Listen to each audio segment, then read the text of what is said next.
Good morning, everyone. Thank you for joining. Um, my name is Andy. I'm the Customer Success Manager at Pentest People. My role is to guide customers through best practice using our secure portal. And this is the first of hopefully many to come of webinars where our dev team have been hard at work responding to feedback and developing our portal. So today we're going to go through some new features. We have the new UI, which is a major update. We have the vulnerabilities tab and the global vulnerabilities tab and the global assets tab. And we have some notification center and integrations pieces to go through and some web scanners and other scanners. So what I'm going to do is share my screen. We'll go through those, and then at the end, we'll have a Q&A. Now, you can type your questions as we go throughout this session, so feel free to do that. We have a panelist on here, Harry, who is, the portal is his baby. It's his child. He is the man that knows everything about this. So if it's from a technical aspect, Harry should be able to support us in the Q&A. Otherwise, if it's a user feature, we'll see if I'll be able to go through that with you. So let me just share my screen. So the first thing we want to do is when we're in the portal, we want to go to the assessments tab. Now, you'll notice the first thing that's changed is not only the UI, but also there's been a major update to where the assessments are. So this is all of your assessments now consolidated into one space. This means that your monthly scans, external pen tests, internal, all different types are all here, making it much easier for you to see everything and also filter through your results. You can see one of the main feature updates here is the vulnerability totals, which gives you a highlighted view of every vulnerability that's within an assessment, which is very, very useful. So rather than having to click in, you can see everything, which I think is a great feature. Now, what I'm going to do is go into an assessment. And for those of you that use the portal, you'll notice now you go straight to this vulnerability view in an assessment. Now, you'll notice there's a couple of new sections here. One being the exploit available tab. Now, the exploit available tab shows if there's publicly available exploitation for a vulnerability and helps you prioritize where you're most vulnerable and proactively fix those issues. We have the resolution center, but we also have tags now. So if there's a certain tag that you want to create, you can click on these, go to edit. You can assign users as usual if you want to use the portal as a workflow, which we recommend. And you can tag and group vulnerabilities. Whilst we're on this page, it's also worth pointing out, we do have a report section, which you'll be used to, which is if you click on there, you get the management summary, consultants' comments, and the other sections here. You also have a questionnaire section, which shows you any questionnaires that are linked to that particular assessment. So if you need to look at that, you can do that here. Now, if we go back to vulnerabilities here, and we go into them, you'll notice straight away that we've got the description, remediation advice, exploits, and then the classification, so CVSS scores. Now, you'll also notice this section here that says raise ticket, which relates to one of the modular upgrades of our portal, where we can integrate straight into third-party software into your workflow, make things quick and easy so you can fix things faster.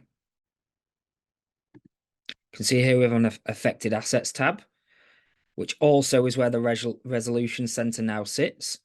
And we've updated this with some great new features where you can now accept a risk, mark as unresolved, false positive, etc. But before we didn't have that, and it's a great update to the portal. You can see here we have a comment section again, where anybody, if multiple people are working on fixing your vulnerabilities in your environment, you'll be able to add comments here, which people can see. Now, what we want to do is look at the Global Vulnerabilities tab. So this is one of the modular features along with the Global Assets tab.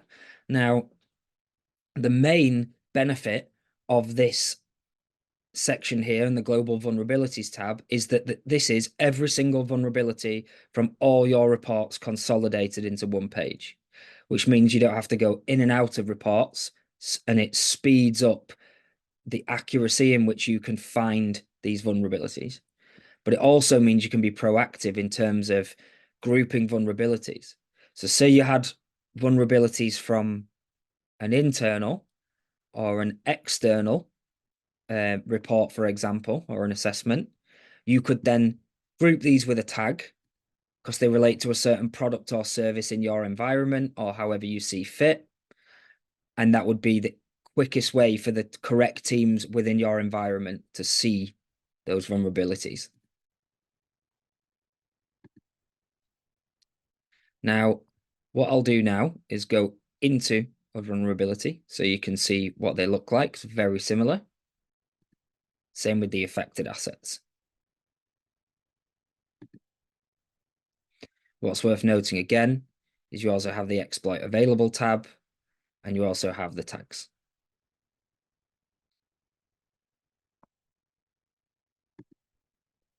We also have this on the assets tab, where you can see all your assets, a highlighted column here, which shows you which ones have vulnerabilities on and how they work.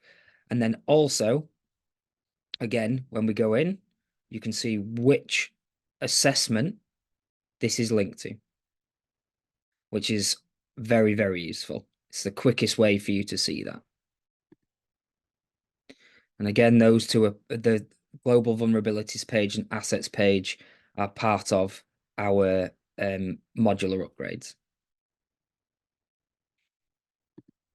We've also upgraded the document section with company documents, proposals, questionnaires, and users separated. Now, the company documents is where we have a product called Symbiote, which is an internal scanner that looks for 10 or so of the most common vulnerabilities. And it's got a lifetime license. So you can run that whenever you want. And we'd regularly update that and put the latest file in here. Now, I also mentioned earlier about notifications. So if we click on this person here, go to company settings, you'll notice all these notifications. So you can switch these on or off depending on what your preference is. And you'll notice here, for example, with managed scanning, if you switch these on, you'll have email notifications come through to users to say new scan has been done and assessment is ready. Also, for any administrators out there, you'll be able to switch these on, which are vulnerability resolved, etc. Vulnerability marked false positive. But anyway, that helps you keep teams accountable, and you'll be able to see what your teams are doing in there, which is a great feature.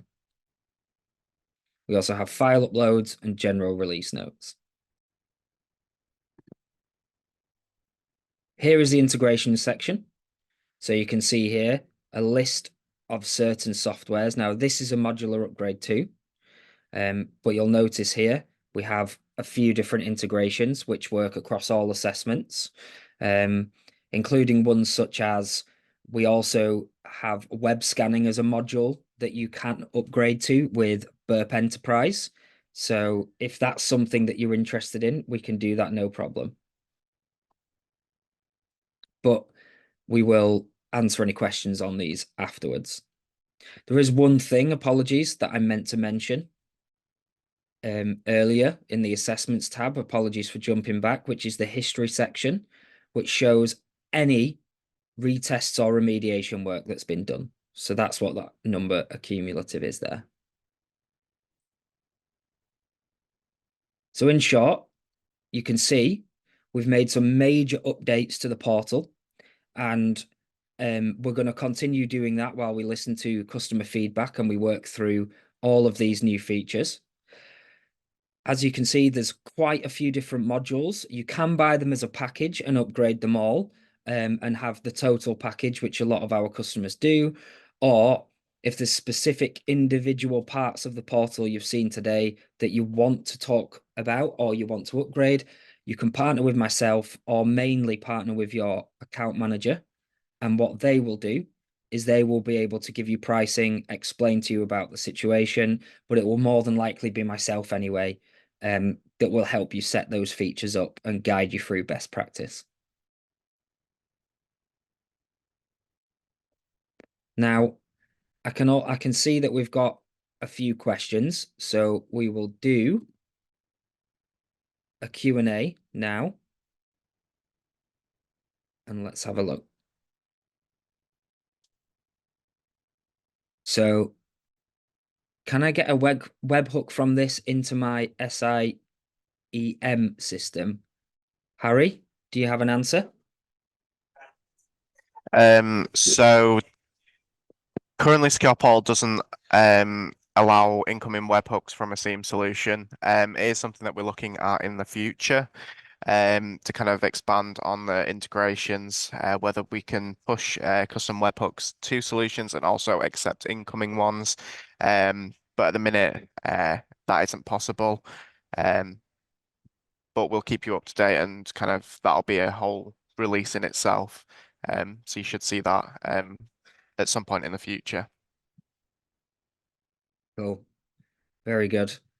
And then we've got one from here from Pip. If we use Jira and comments are added to the portal, do they get updated in Jira? I don't believe so. Is that right, Harry? So currently, Secure Portal is only a single direction. It only pushes to Jira. It's doesn't accept communication kind of coming back. So it doesn't know which ticket it's kind of related to, which it's raised. But it is something as part of the improvements to integrations that we are looking at to kind of make it so it's bi-directional communication. So we can push updates to Jira, including like extra comments or switching it. So then when you kind of resolve stuff within Jira, it'll also push back into the portal. But that is a future update too. Cool. Excellent. And then assignment, if I accept a vulnerability, how does it affect the report? So, sorry if you can hear my dog. The postman knocked and she's screaming. So if I accept a vulnerability, how does that affect its reporting in any future tests? So it depends whether you fix the vulnerability or not. So if you have marked something as resolved and you do the same test again, for example, the monthly external scanning that we offer as part of PTAS, Pentest as a service, if you accepted one as a false positive or marked as resolved, for example, you if it's still there on your computer or your system even, it will show up. So if you're logged into the portal and you mark it, but it's still there on your system, it will show up again. For the single report, however, for that given instance, it would reflect. So you would actually see that it's been marked.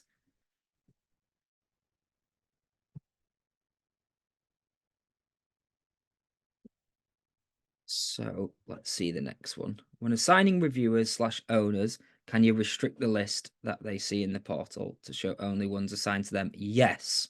So in the in the users tab, you can create admins and you can create standard users, right? So your admins will be able to see everything, and on the dashboard, they'll be able to see an overview of um, every single vulnerability and where it's been assigned. And then other people will just be able to see what's assigned to them and will have less visibility.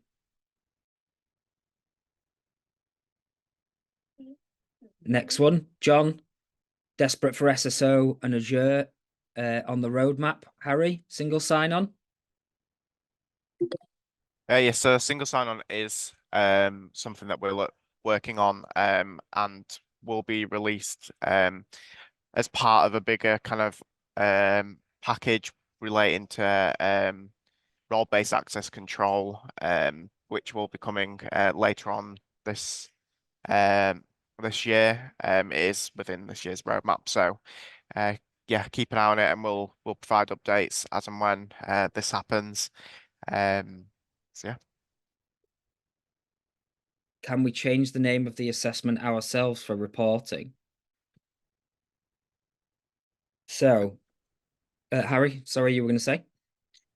So this currently isn't possible, mainly because assessments are related to um, how our testers kind of respond to things within their diaries. Within questionnaires, when there should be the ability kind of to name that project. Um, so you can type in what you want the project to be called or the assessment to be called, and then we can update the name of the assessment to whatever suits your project so you know what the assessment is related to. And then this will update across the whole portal. Great answer. What information is passed to teams? Harry?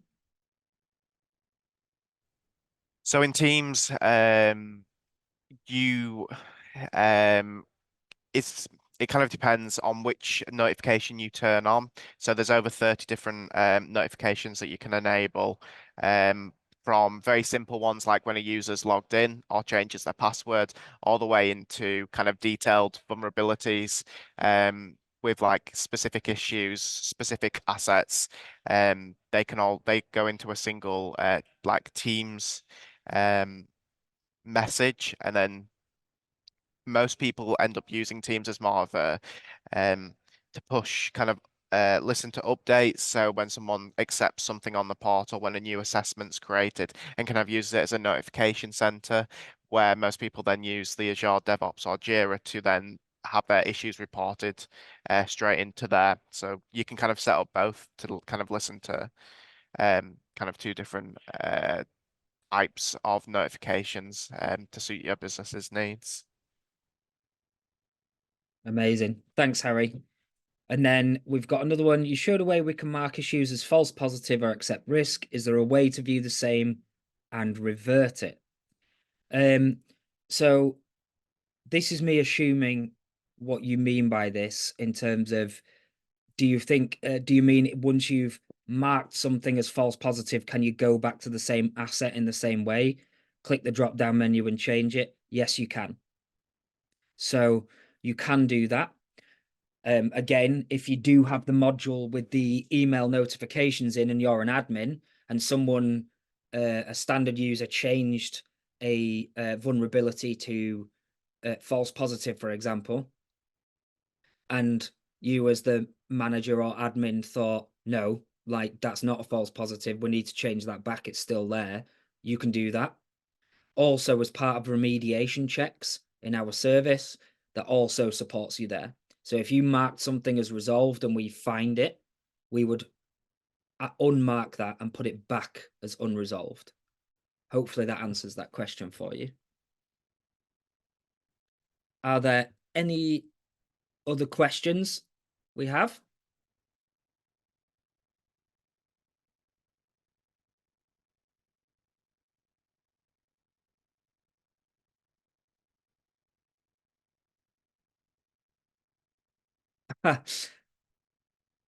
Yes, I can do that.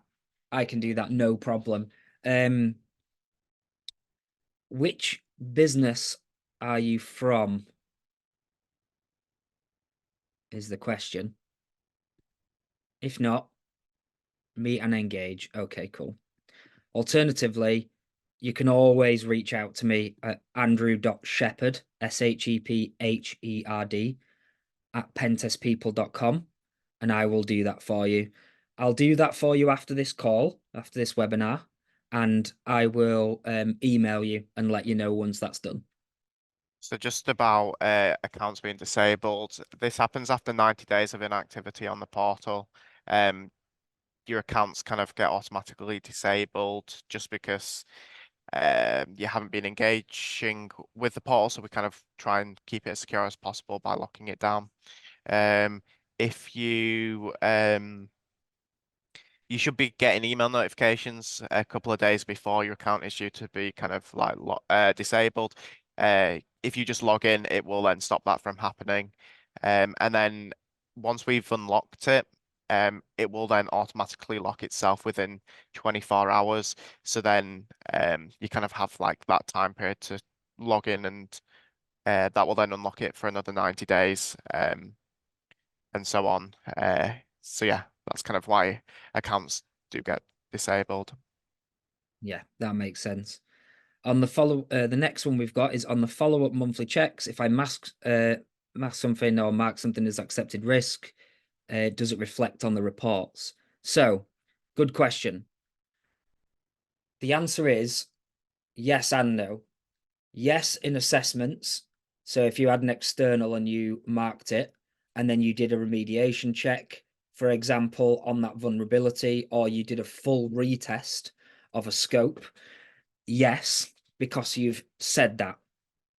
But monthly scanning, Harry, we had a discussion this morning about this in a roundabout way, didn't we? In monthly scanning, would that pick up every month or mark it as accepted risk?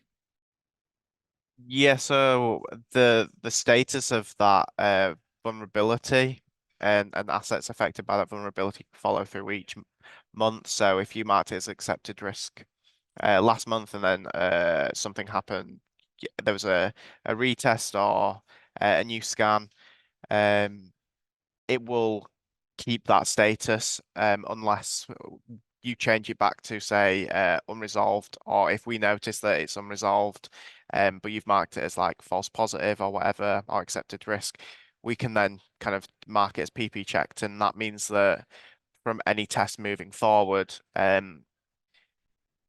the status, that vulnerability will disappear from the reports and basically say we've checked it, we know that you've said it is an accepted risk, so it won't flag again.